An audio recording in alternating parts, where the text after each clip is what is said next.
শখ হয়েছে আলতা পায়ে দেওয়ার। রোহন, এদেরকে ভালো ভালো আলতাগুলো দেখাতো। এখানে অনেক রকম আলতা আছে, আপনাদের কোনটা লাগবে দেখুন।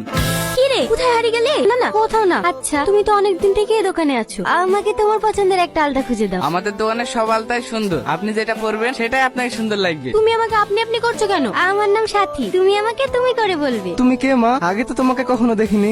আপনি সেলিম বাবুর মেয়েকে চেনেন না?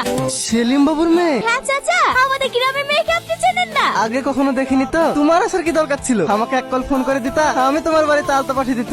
না না চাচা, আপনাকে যেতে হবে না। আমার যখন ইচ্ছা হবে আমি নিজে আপনার দোকানে এসে পছন্দ মতো জিনিস নিয়ে যাব। ঠিক আছে মা, তোমার যখন ইচ্ছা তুমি তখন আসবা। এই আলতাটার দাম কত? আরে না না, টাকা লাগবে না। হে রোহন, এটা সুন্দর করে প্যাকেট করে দে। আমার এলাকায় আমি হুঙ্কার দিলে আগে ঘুরতে এক ঘাটে জল খায়, আর তুই সেই সেলিমের বন্ধুর মেয়ের হাত তুই টেনিসি। তোর এত বড় বুকের কলিজা, সত্যি আমি জানতাম না এটা আপনার বন্ধুর মেয়ে।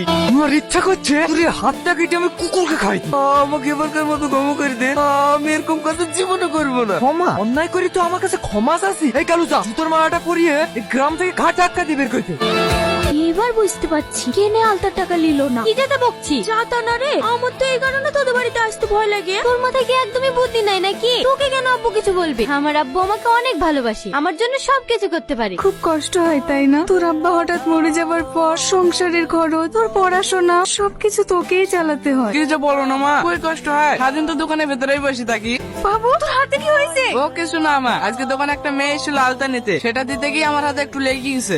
কি হয়েছে রে তোর? সে তখন থেকে দেখছি মুসকে মুসকে হাসছি। আজ আমি একটা সহজ সরল মনের ছেলেকে দেখলাম, ওর মুখের দিকে তাকালেই না কেমন জানি একটা মায়া জন্ম নেয়। এসব আবার কি সিনেমা ডায়লগ দিছি? সিনেমা না মা, আমি যখন ওই ছেলেটাকে দেখলাম ওর চোখের দিকে তাকালে কেমন কেমন একটা হচ্ছিল জানো। এসব কথা যদি তোর আব্বু শোনে তাহলে কি হবে ভেবেছিস তো? তাড়াতাড়ি আয় মায়া, স্কুল তো 10:30টায়, এখন বাজছে 9টা। আমি একটু স্টেশনের দোকানে যাবো, তুই তাড়াতাড়ি চ। স্টেশনারি দোকানে আবার কি করতে যাবি? এত প্রশ্নের উত্তর আমি দিতে পারবো না, তুই আমার সাথে যাবি কিনা বল। সত্যি করে বল, তুই ওই ছেলেটার প্রেমে টেমে পড়িসনি তো?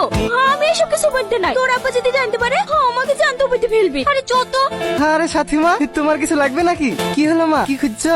রোহন কোথাও গিয়েছে নাকি চাচা? ওর খুব জ্বর তো, তাই কাজে আসতে পারেনি। ওর জ্বর এসছে, ওর বাড়ির ঠিকানাটা একটু বলেন না চাচা। তুমি ওর বাড়ির ঠিকানা লিখি করবা?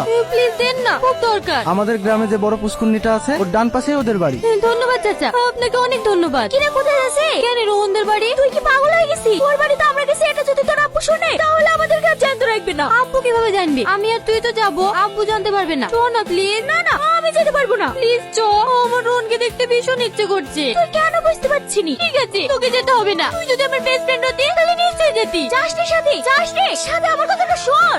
বাড়িতে কেউ আছেন? কেউ নাই মনে হয়, চো আমরা চলে যাই। কে? তোমরা কে মা? তোমাদেরকে তো ঠিক চিনতে পারলাম না। পাশের গ্রামে আমাদের বাড়ি। আমার নাম সাথী, আর ও আমার বান্ধবী মায়া। তুমি কার মেয়ে? ও সেলিম বাবুর মেয়ে। সেলিম বাবুর মেয়ে? বসো মা, ঘরে উঠে বসো। না মা, অন্যদিন এসে বসবো।